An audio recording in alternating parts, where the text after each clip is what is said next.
This podcast is for informational purposes only and should not be considered legal, health, tax professional advice. We are not responsible for any damages or liabilities that may arise from the use of this podcast. This podcast is not intended to replace professional advice. The views expressed in this podcast may not be those of the host or the management. This podcast may contain adult themes, so parental discretion is advised. So welcome, Modern Titus to Women, Modern Titus to Friends. We're here today to welcome Nina Nowak. Now, Nina built her first six-figure business in under 13 months, and she's been breaking the mold ever since. From advising global corporations, she's shaking up how women show up in business. She now leads the Female Choice Business Academy with over 26,000 clients and hard-earned global insight. Nina helps women to own their power and lead with unapologetic clarity. So welcome, Nina. Welcome. We're so happy to have you in our presence and so honored to have you in our presence today. Yes, so I'm very happy to be here and to talk to you because it's a very big honor to me, especially when I have international podcasts and I can talk to the women from the other side of the world. There you go. There you go. Thank you. Yes, I'm an entrepreneur. I started 2014. I was a consultant for Bayer Ecolab Sevels. Before that, I had 26,000 customers. I had thousands of coaching clients. I talked to women all around the world, not only here in Germany. I am bicultural. I'm Polish German. I know a lot of problems women have all around the world. And I have been voluntarily working in a lot of fields, also in South Africa. So today I am a business and female choice coach. And female choice means empowering women to understand that it's time to take the lead. So what are some of the most common subconscious beliefs that keep women from stepping into visibility from your walks of life and the different interactions that you have with women globally? What's the most common subconscious beliefs that keep us from stepping into visibility? You deserve less than men. We deserve less than men? Yeah. I was thinking about the question because there were so many sentences like I'm not good enough or I'm too ugly or anything, it's always the same thing. But behind this, there is a big fear. There is a big fear to step up. And this is what you actually experience when you step up. So before you don't step up, you don't even experience what is going to happen. So you have all these sentences in your head. And then you become visible and then you see, yes, it's really not that easy. But I think the worst thing is that women believe still that they are going to die when they become visible. They are going to die when they will be bold. And this comes from the past. So this is not something that is or it is in Afghanistan, it is like this, but not in our part of the world. We don't need to be afraid that we die when we become bolder, when we step up, when we say our opinion. And this is what we need to learn. We need to learn about our nervous system. We need to learn about the past, and then we can change. Okay. So basically, let me see if I can make sure that we understand. You're saying that part of it has to do with our fear of starting, and then when we start, we have still are fearful. Could you elaborate? I just want to make sure we get that foundation there. Men like to say, why are you not just bolder? Everything is open up for you. You can just do what you want today. But, I was really known in my old niche where I built up my business. And the truth is, you will experience a lot of bad things when you become visible. So I'm not a sugarcoating coach. I'm not about lying. It is that women are not only judged by men, they are also judged by other women. A lot of women have a very bad self-esteem, and instead of seeing a woman who is more successful as a role model, they are jealous, they're trying to destroy it, So there are a lot of things. And I think I read it's 76% of the hate online is directed to women. So I don't want to lie about it. It is difficult, but it is not a real threat. And when you are aware about it, it's much easier, because the first years I really thought it was me. I thought I did something wrong. And then it was very painful to understand that I live in the patriarchy and that it is. But it helped me to see it as something that has nothing to do with me, but with perception of reality. And there are a lot of women who are afraid when other women step up. So they are afraid that men will become angry. They are afraid that families will fall apart and so on. So it's not only jealousy and other things. It's like, I need to protect the system and our society. She cannot just do it. So there are a lot of things I could talk about this hours. So it is the one thing not to start and to find all these excuses. And it's the other thing not to start because you say, okay, I have to prepare myself because it won't be that amazing as I think at the beginning, and my nervous system has to get used to it. It's true. You sort of segued into the other question because I was going to ask you if you could share a personal experience where you hesitate to take up space and what you learned from it. You sort of went into it a little bit there. Yeah, it's very interesting, and it's good that you asked the question because, as I say, a lot of women are dreaming of being successful, and then they see the reality later on. And for me, it was always that my host warning. They always said to me, "You have such a good self-esteem. You are like a man."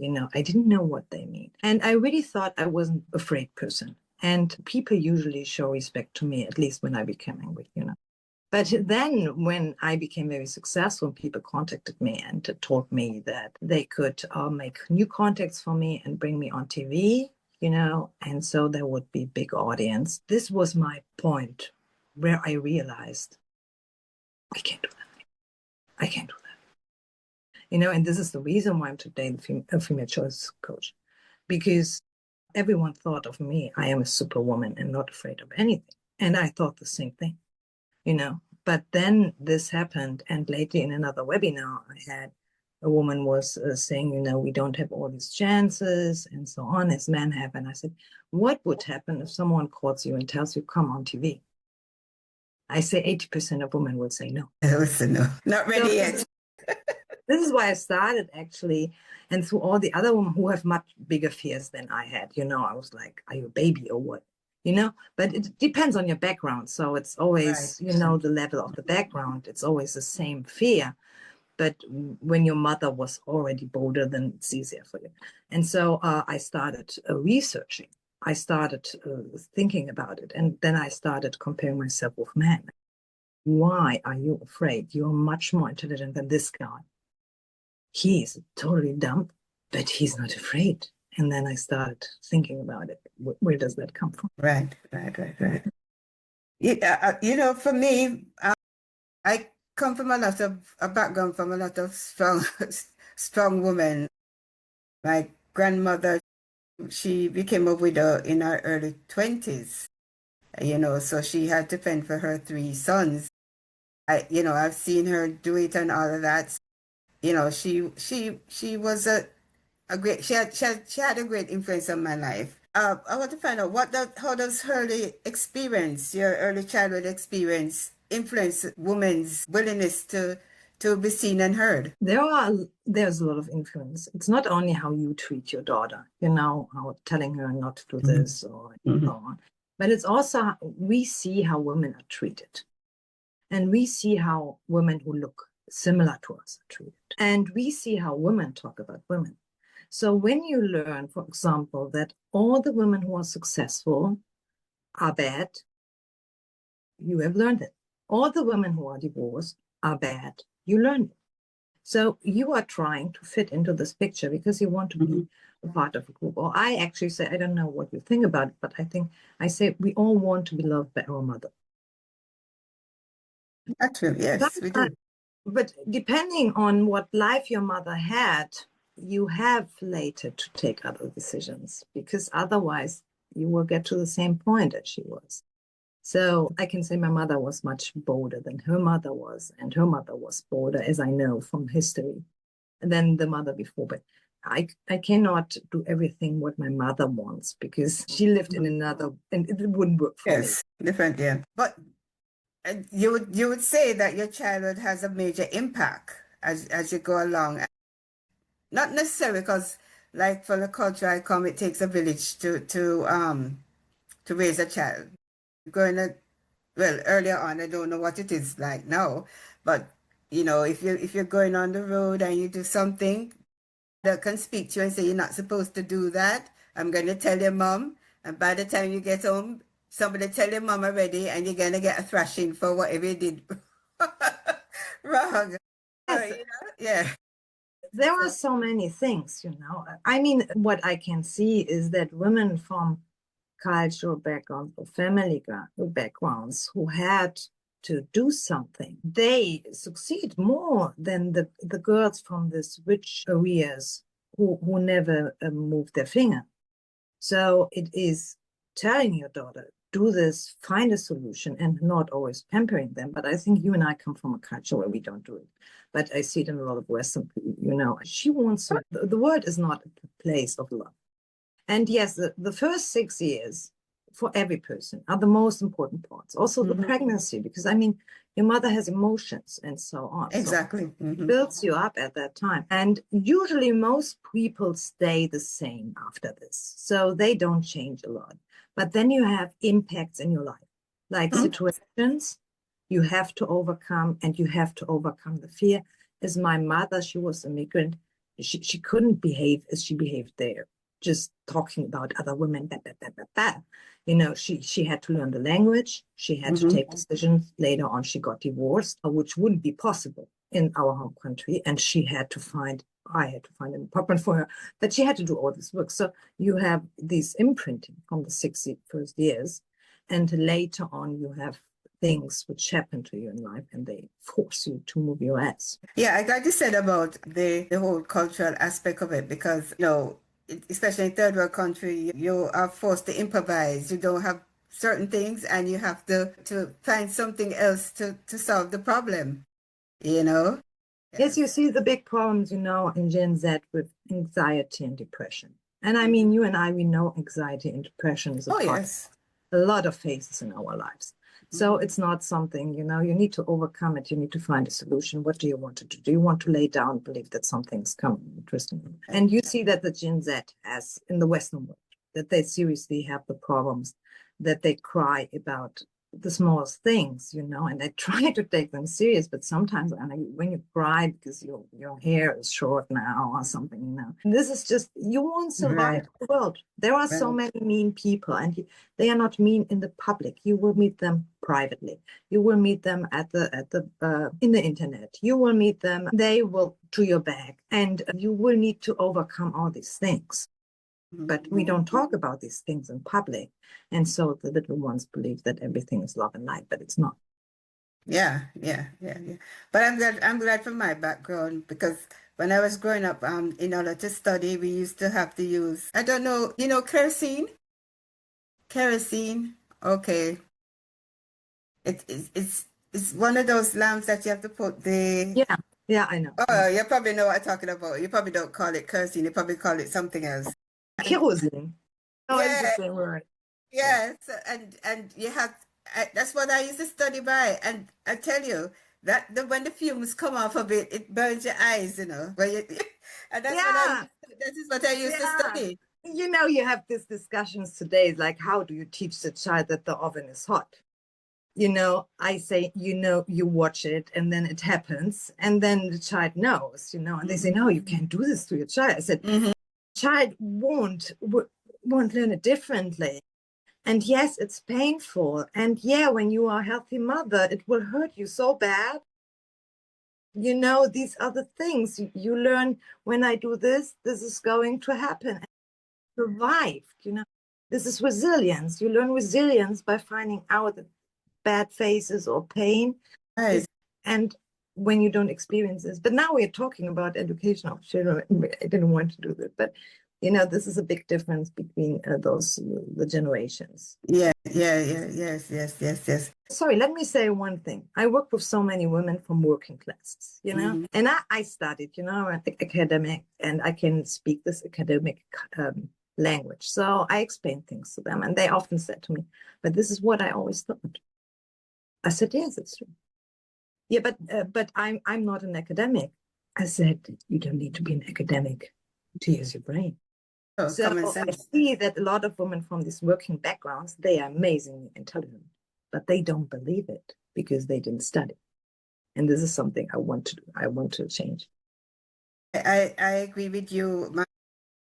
My grandmother, my paternal grandmother, she wasn't, she wasn't very literate, but she always said studyration, meaning studyration in her what in her terms mean life teaches you as Yeah. you go along. So you don't it doesn't necessarily you don't necessarily have to be highly educated, but look around, yeah.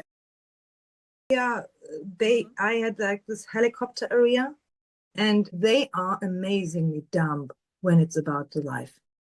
And so I was lucky because I had both, but I had a lot of conflicts in school. At university, they don't know you, so it's not a problem. You can get your marks.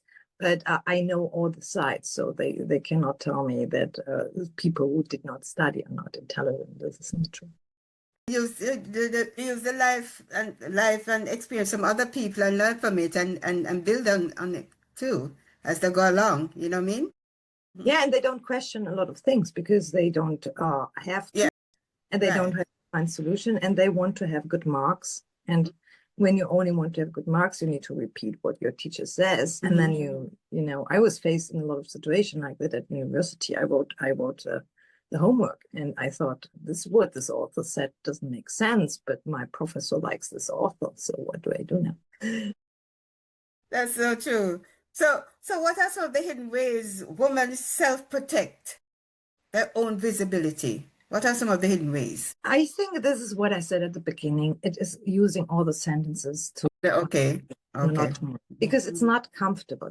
Your nervous system never likes to do something that you did not experience and where a lot of Right. people are involved. This is why I stopped talking with a lot of women after years, because I explained how your brain works. I have the same thing. I mean, it's not like I'm here because I was born. Yes. Yeah. Beaten up a lot of times. Even for myself, if I'm going to do something, especially something that's going to be public, I make sure no inside out, upside down, anywhere you ask me, I can tell you it before I do it in public. Because you don't want to be embarrassed, you don't want. But how does perfectionism contribute to women staying in the background?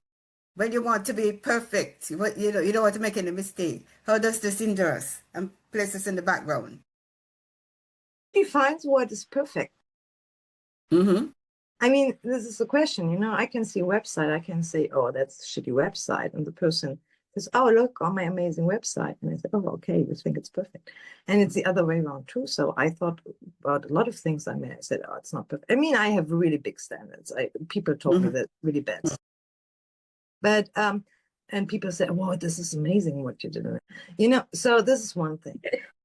And we perfect because we don't want to be hurt. Yes. So what we try everything that no one can criticize us.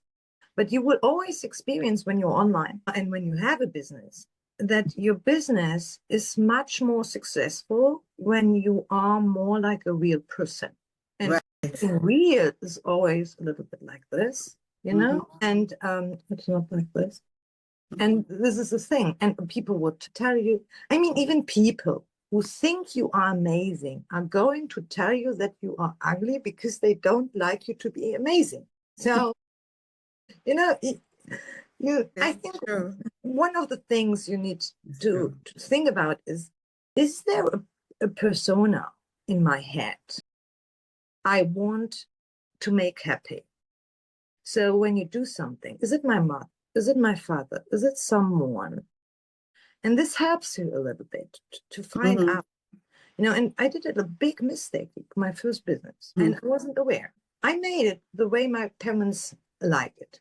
And so I got customers like my parents. My parents are horrible customers. And I wasn't aware about this for a lot of years until I understood, different groups of people like different colors, like different language. And they are not grateful customers. They are not. And I want the one who are more grateful. So it's a lot about psychology. But you cannot be perfect, and you are not imperfect. It's like the word good or bad. It's an illusion. You cannot measure it in some way. Right, right. That's so true. That's so true. So When what you are do some sorry, but when you do something, always think about your biggest fan. If it's your daughter or anyone, maybe someone around you who's not talking a lot, you are doing this for this person, who will always say, oh, great, amazing, you did it, and this is what you focus on. Right, right, right, right, right. So what are some of the signs in your experience, for a woman, for persons that you've dealt with, that you can say this person is holding themselves back without realizing it? Do you have any signs that you normally pick up from women who are holding themselves back without realizing it? I don't know. I can feel it if a woman is real. What about you? So I can feel it. Persons that I've supervised, and they might be good at accounting. You could give them anything statistical or anything with figures, and they just know it, and it's effortless for them. And I would say to them, like, Jane, you're really good at figures. You really. I think that's a gift for you. You probably need to pursue, or pursue it at a higher level, and encourage them that way, because sometimes even myself, there are talents and skills that I just do naturally, and it don't come across as being anything fantastic. I just know to do it, and I just do it effortlessly. Another person might say, oh my gosh, you're so skilled in that, and you're so, that's your. So sometimes when I see things in people, I call it out for them sometimes, because sometimes they don't realize that they have that gift or that skill or that natural ability. This is really something we need to know. We think about ourselves things, and other people will think something else, Like I asked my friends a few years ago, why don't you tell me that I'm such an amazing woman? I always think of myself, I'm doing this wrong. And they said, I thought you knew.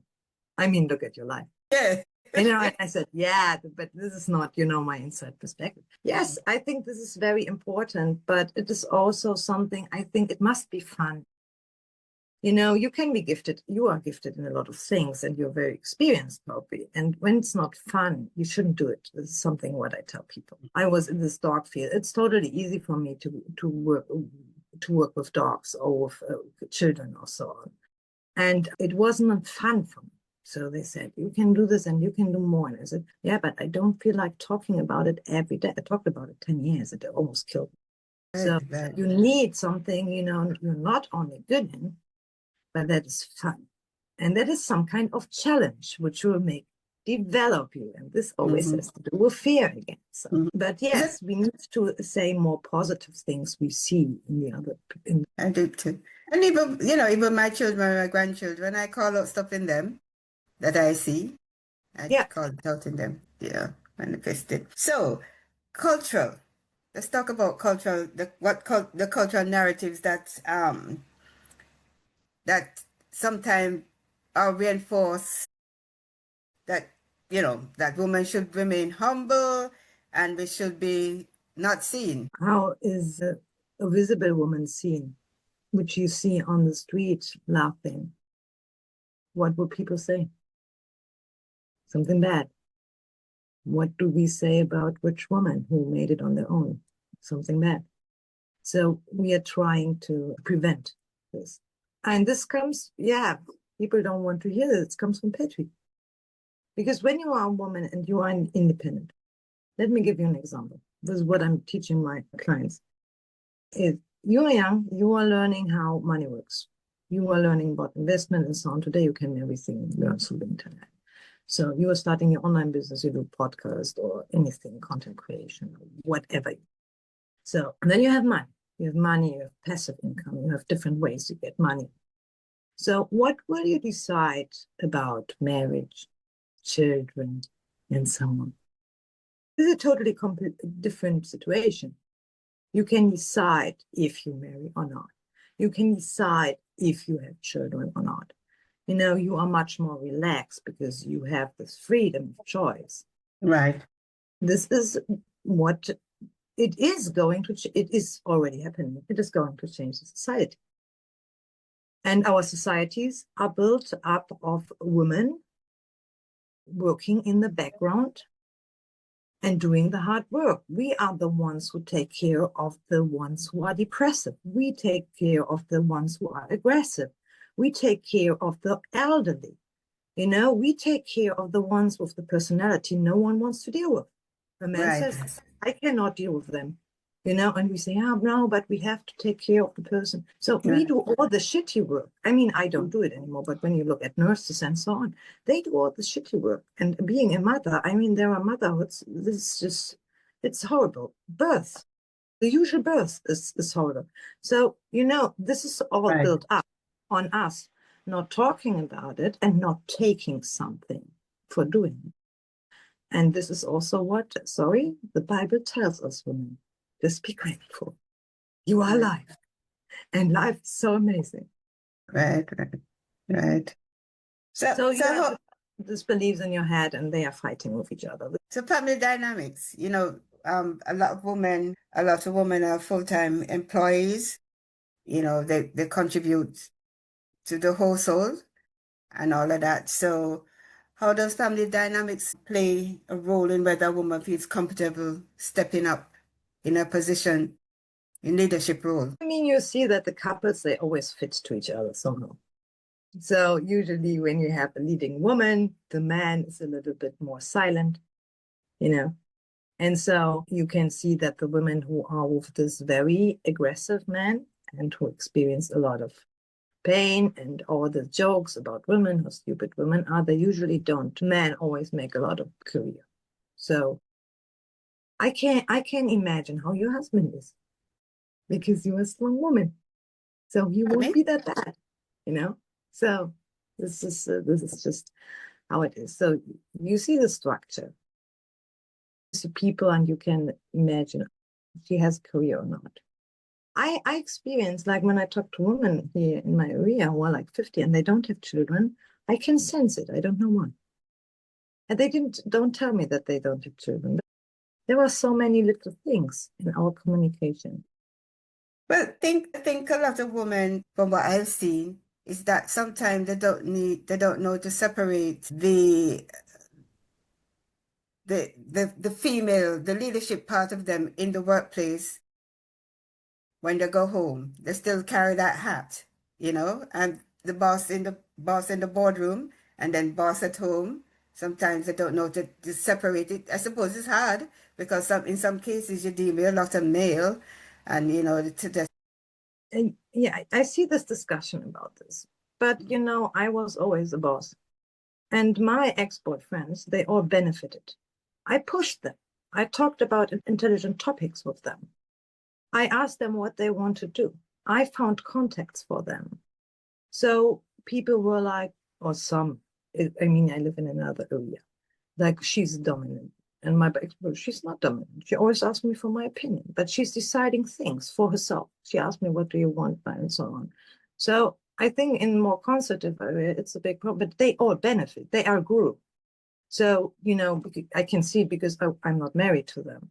The 9 years he was with me was a benefit from him. He would have never developed getting the self-esteem, going all the things he went. I said, you can do it, if he wouldn't have me. So if we were married, maybe today I would be depressive and so on. And then the people would say, oh, you have this dominant woman and you should have married someone else.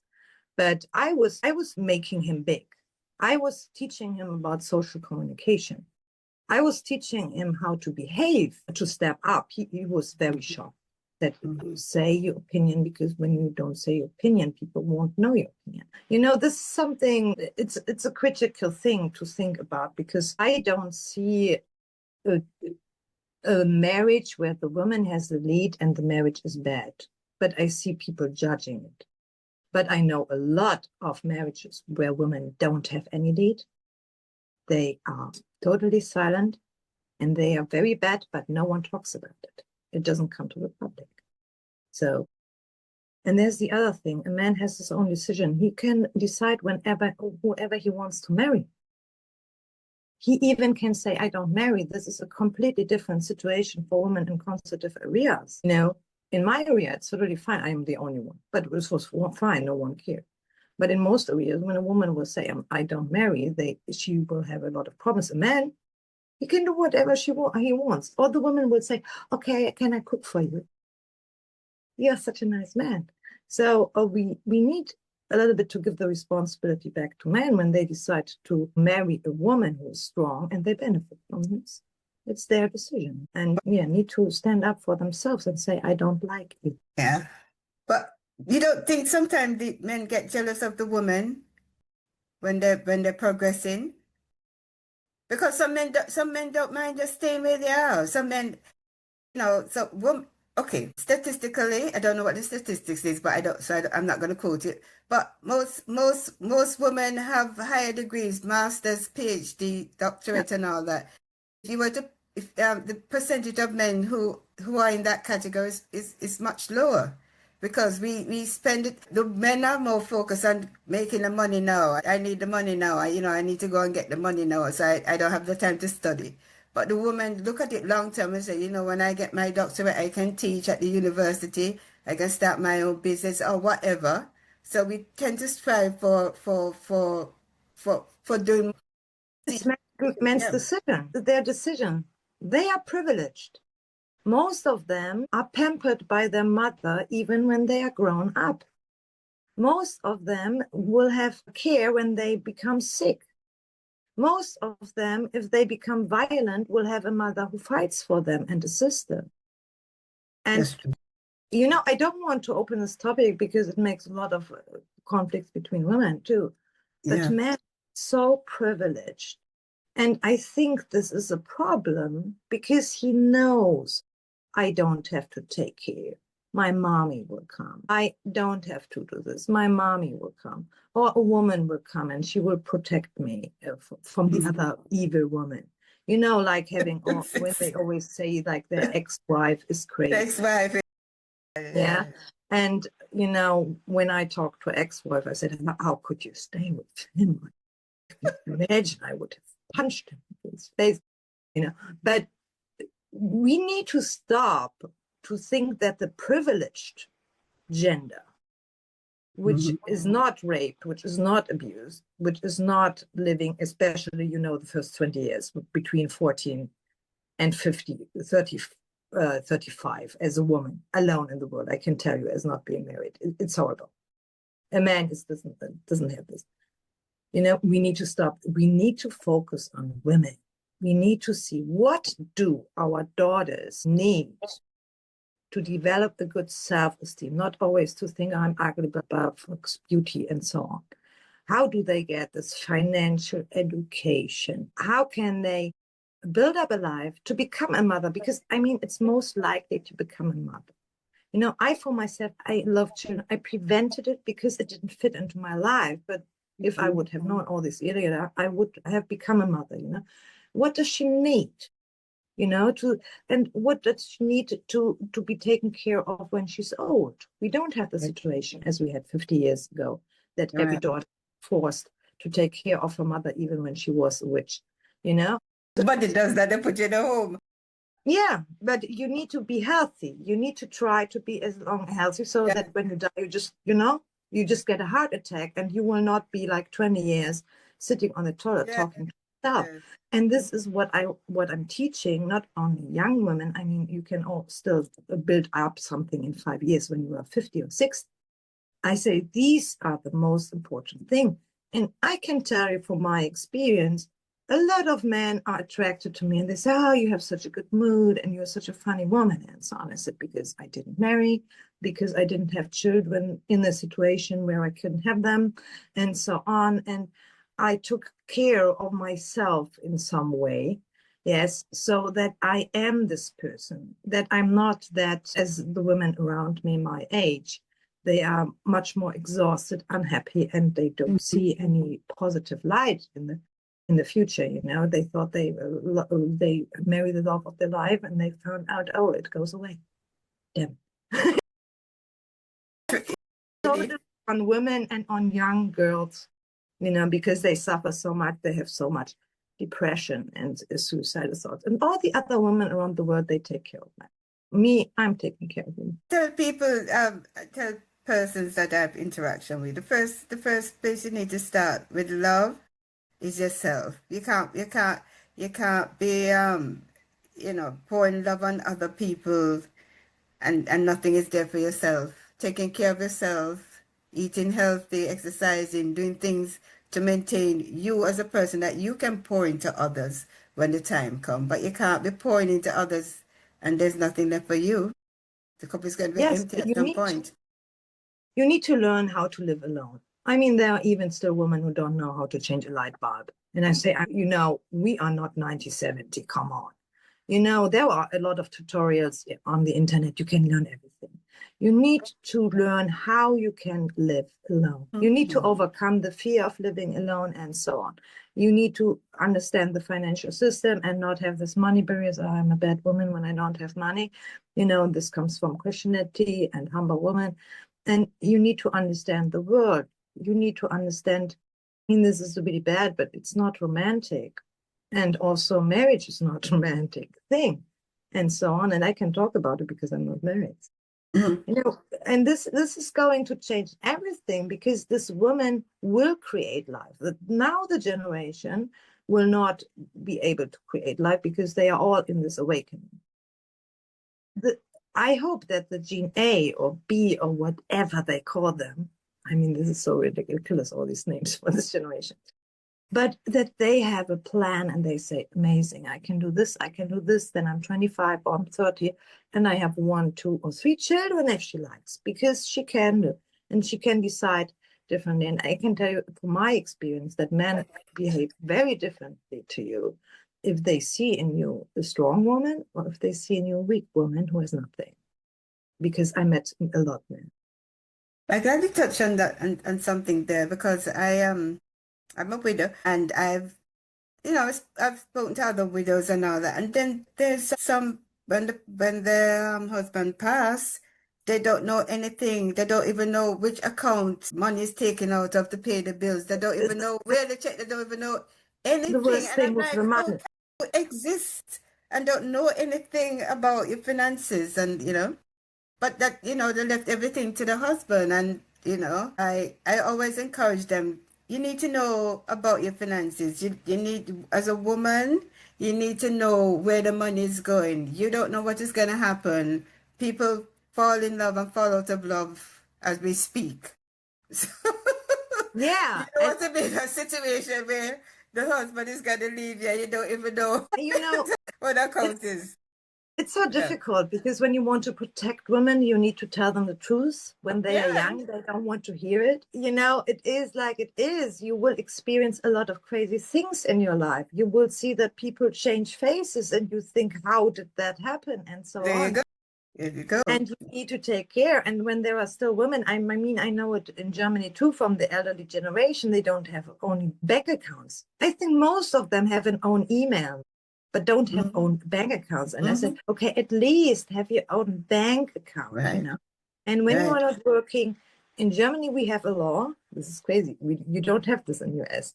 In Germany, we have a law when your husband is working and you decide both that you stay at home, he has to give you 50% of his money on your bank account. But most German women don't know this, But do it when you're at home, you're cleaning everything and you will. It is a job. It is a job. Yeah, you don't have the career options anyways. Yeah. So even if you try, you will have worse.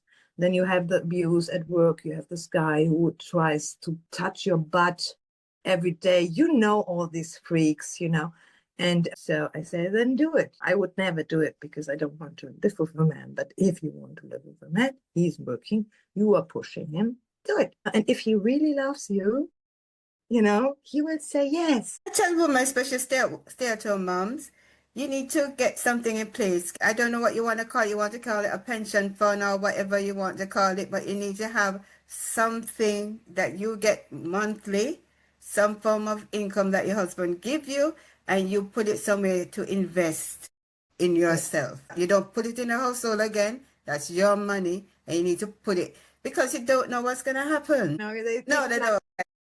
When they hear it, the marriage is Really? over. But you believe in God. I don't believe in God, but I believe in frequency. And I say there is a reason why we meet now. You sense something, and this is why you came to me. And it's not me, doing a future for you. So when women come to you and talk to you about these things, then they have already something inside of them, a little alarm, which is telling them, damn it, maybe it works 2 years, 5 years, 10 years, Yeah. So Yeah. it's frequency, and it's not your fault. And yeah, they need to learn it. But they can go also the painful way. I mean, my mother had to go the painful way. She didn't get anything after divorce. No, but some persons are divorcing in the 60s now. 60s, 50s, 60s, some even in the 70s. They're just fed up of whatever going on and decide to leave. But you're leaving with nothing? What's the point? You see what I'm saying? This is horrible. This is so horrible. I cannot even imagine, when you don't have children who support you then. And, in Germany, we have social care systems. So you get an apartment and a little bit money. But like in the US, I don't know, you have all this credit card stuff.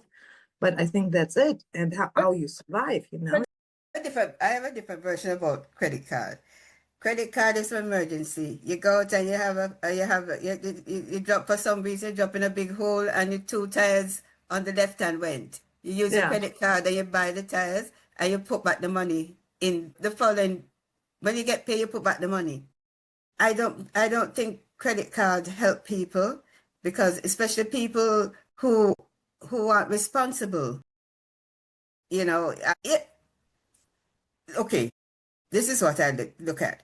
They don't want to give you $20,000 to start a business, but they'll give you a 20,000 credit card that you can't pay back. Yeah, I figured that out 2 years ago about the US. I thought, oh, this is so crazy, You don't get something to start, but you later on, you can get a guy told me you can even get $400,000 out of credit. Yeah. And I said, I don't know, this is a good idea for all people, because you need to pay it back, actually. Yes, but this is, what women need to become aware of one day. This is something what young women need to understand. You will be old one day. I think we were. Your beauty will fade. Your figure 8 body is going to change. Yeah, your body is going to change. You don't want to party anymore. You just want to sleep. You think everyone is too loud around you. The main point is one day you are 50 or you are 60. And what will your life be like? And most women still today, they are like 20, 25, and then we are having the hormones. But it's not only the hormones a problem. They think about the time until they have children. Right. And this is the biggest mistake you can make. Say, we don't hear a lot from 60-year-old women, and there is a reason why we don't hear a lot from them. They are so ashamed about the mistakes they made. Right. They're so dumb and stupid that they believe the Disney movie and so on. And this is what I learned from all my clients. They told me stories. I said, whoa. I said, why isn't there a book? Why don't you write books? What's going on? And then she said, yeah, I'm so ashamed. I said, this is a problem. When you're ashamed because you got, then no one will know. Woman needs to know this. A 20-year-old girl needs to hear, and you can talk to this. Yeah. You will be 60 one day. When you there you go. To have a lot of money, which is on your account and earned by yourself, and you want to have a passive income. So this is what you think about. You will meet thousands of people in your life. You will fall in love and out and so on. But this is the most important thing, and learn everything about health. Everything about health, what you can find out. So true. So what advice would you give to a woman who is afraid to take up space but knows she's meant to be more? What advice? That's our last question. You can just do it. Just do it. There is nothing I can say. Your nervous system will back you off again and again. I had this a lot, yes, that I did something, and in the morning I woke up and my brain was, you didn't do it. You didn't do this. You are not serious. I had this for years. And I went on. So Mhm. you cannot wait. There will be never time. And never a good time, the right time. Yes, that's Yeah. true. It's now the best time because it's just starting with the online work. We are not a lot of people yet. People think we are a lot of people, but like professional online businesses and professional podcasts and developed, like trees and so on, we don't have a lot of things right now. Right. Well, how can our listeners get in touch with you? Because I'm sure a lot of them want to hear more about you and your school and all of that, the academy and all that. So if you can tell them how to get in touch with you and a little about your academy. Yeah, you can find the website on www.female-choice.com and then /en because it's a German website original. And there you can find my programs and my coaching. So I have this empowerment. They are general empowerment coachings where I talk about identity and nervous system, about the not very topic paid wiki, where it comes from. And then there are courses about business because building up a business needs a lot of technical stuff, as you know, and you need to learn those things, how to do them. Right. So there we go. If Nina's words spark something in you, don't let it fade. This isn't just about business. It's about reclaiming your voice, your worth, and your power. Whether you're building your first offer or leading a global team, ask yourself, am I showing up full or playing small to stay safe? If you're ready to lead with clarity instead of fear, strategy instead of self-doubt, step into the space Nina has created. The door is open. All that's left for you is to walk through it. So thank you, Nina. Thank you so much for that inspiring conversation. It's always nice to see you. We could have gone on. For another hour. I know, but I really appreciate you taking the time. And I know my listeners will really enjoy this topic. And I hope we can probably do something else, another topic at some other time in the future. I'm looking forward to something like that again. So I thank you. Any words of wisdom, any parting words of wisdom that you want to leave? You only have this one life, use it. There you go. You heard it. Because the world doesn't need more perfect women, it needs real ones leading. There you go. Okay, bye-bye. Okay, let me